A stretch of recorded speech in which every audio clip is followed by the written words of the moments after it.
Good morning, internet family. So, fun fact, I've always thought it was interesting and kind of strange how so many people do videos in their car. And now I understand. I completely understand. I had to try to find a place where my mom or her husband might not interrupt me while I was recording. Not that I mind them interrupting me, but, you know. And now I'm in my car.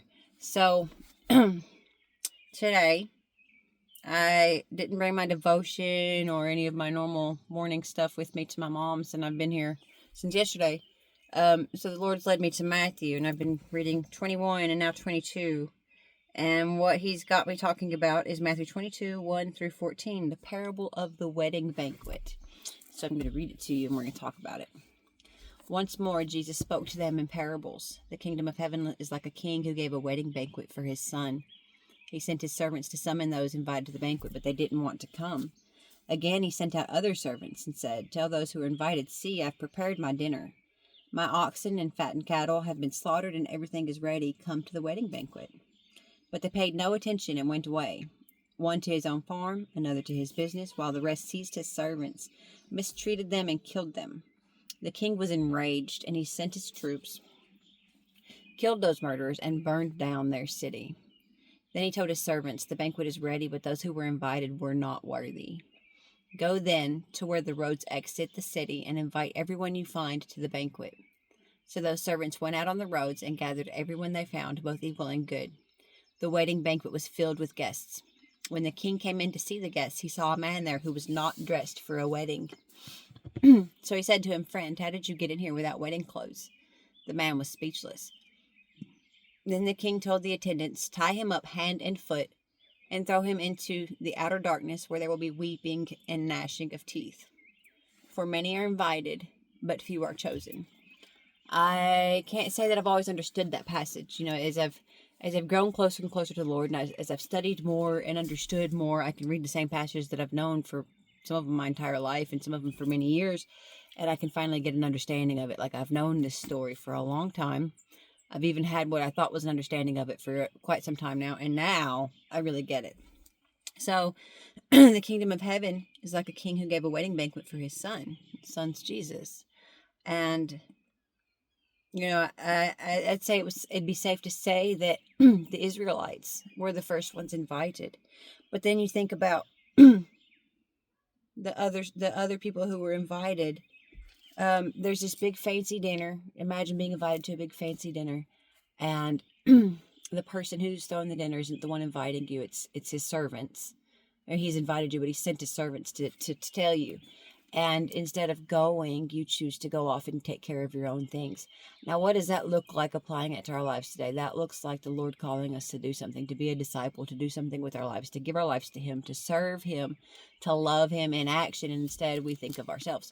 We think of things we want to do. We put money, we put career, we put relationships, promiscuity, popularity, whatever it may be, before that. And we go off our own way. We're tending to our own farm. We're tending to our own business, and we're blowing off the invitation of the king to eternity with him and a life serving him and loving him. And to go farther than that, when he sent out more servants, these servants were mistreated and killed. This is the people that get killed for being Christians. This is the missionaries in other nations. This is the people who give their life to God and suffer for it, or even die for it. People that have to hide their faith, otherwise be tortured or killed or ridiculed, if nothing else. Those are the servants, the people who are going out and spreading the gospel, spreading the word of God to those that would rather do their own thing, and that are being mistreated, even killed, by those that would rather do their own thing. Remember, the king is Jesus. Okay, the king is Jesus. The king is God, and Jesus is the Son, but they're the same. We all know they're the same.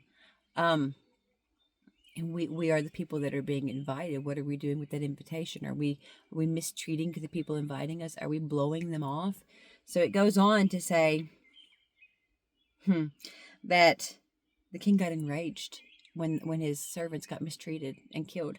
So he sent out his troops, and he killed those murderers and burned down their city. Anyone who mistreats a child of God, a servant of God, even if it looks like they get away with it now, they're not going to in eternity. Then he sent his servants out again. He told them that the banquet is ready, but those who were invited were not worthy. And this is where the Gentiles come in. The outcasts, the lowlifes, the degenerates, the criminals, the people like me that were never worthy, were never ever in any kind of way, even for a second, worthy of being invited to the wedding banquet with the king. This is where his servants came to me anyways. They went out past the original design, the original where it was supposed to go, the people who were supposed to go, because they had rejected the invitation, and they found people like me and probably people like you, and invited us into the kingdom to celebrate the wedding of the bride to the Son. They were found, both evil and good, and the wedding banquet was filled with guests. And this is the part that spoke to me the most this morning.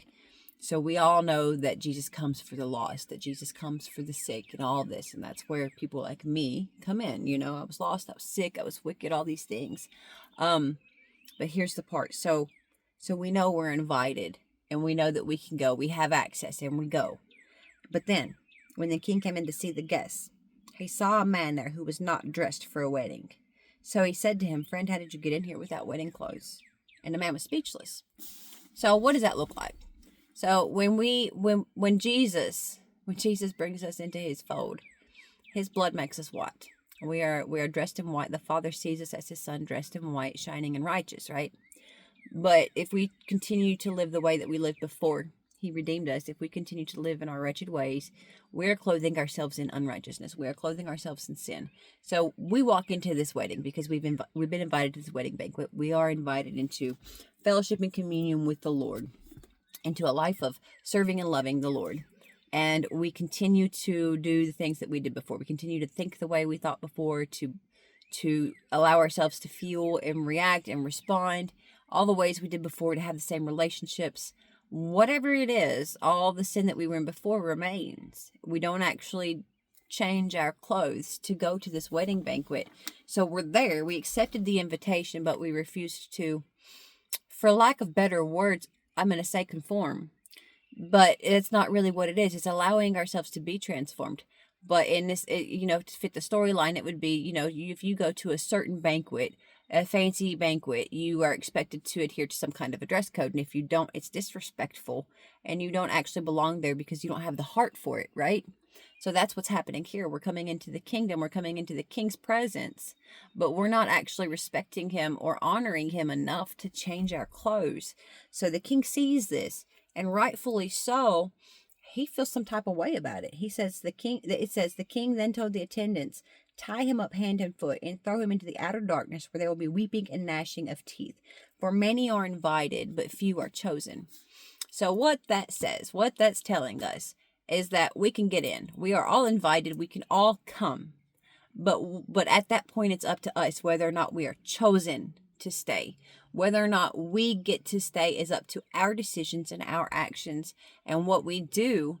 Because if we don't change our clothes, if we don't get off the unrighteousness, if we don't get rid of the sinful ways, the sinful thinking, all of the things that made us who we were before Jesus invited us to come with him, then we don't actually belong there. So we're invited and we have access, but whether or not we stay is entirely up to us. Jesus redeems us. The invitation is free. We don't deserve it. We don't deserve the invitation, but we get to go. But whether or not we stay is entirely up to what we clothe ourselves in. What does your lifestyle look like? What does your heart look like? At the very, very core of who you are, who do you look like? Do you look like a person at your very core that belongs in the presence of the king? Or do you look like at your very core somebody out in the streets covered in filth? It's not about what we start at. It's about what we decide to do. Because we all started somewhere where we weren't worthy, but we're invited anyways. So we get the opportunity and the honor of allowing Jesus to give us, because, pulling these people off of the streets, that it's safe to say they didn't have wedding clothes. And yet everyone except this one person at the banquet was dressed in wedding clothes. So it's safe to say that someone gave them those clothes and they willingly changed their clothes, except this one person, for whatever reason, decided not to. And that's us. We're given the tools, we're given the information, we're given the heart change, we're given all these things from God to change our clothes. It's whether or not we want to. Do we want to throw away the sinful nature? Do we want to throw away the unrighteousness? Do we want to be transformed so that we actually can be in the presence of the King in a way that honors him and respects him, because he's God. Hello. But if we don't allow him to transform us, conforming to the banquet and the dress code, if we don't allow him to give us these clothes and to change them and to change who we are in order to be in his presence, well, it tells us in another part of the Bible, I can't think of the address right now, please forgive me, but that there will be weeping and gnashing of teeth, and that's talking about hell. So what this is talking about is being thrown into hell.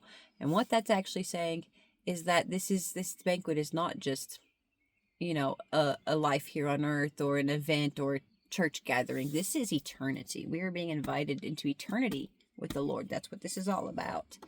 And if we haven't allowed him to change our clothes, to cover us in his righteousness instead of our own filthy ways, then we won't actually belong there. And we'll be thrown into the other eternity, because there's only two. This isn't one of those things where you get to pick one of many different realms after we die. It's either heaven or hell, and that's a brutal truth, but it is the only truth. We're either with Jesus or we're not. And if we're not, the outer darkness, where there'll be weeping and gnashing of teeth, and I can't imagine what hell will actually be like. And I thank God that I don't have to know.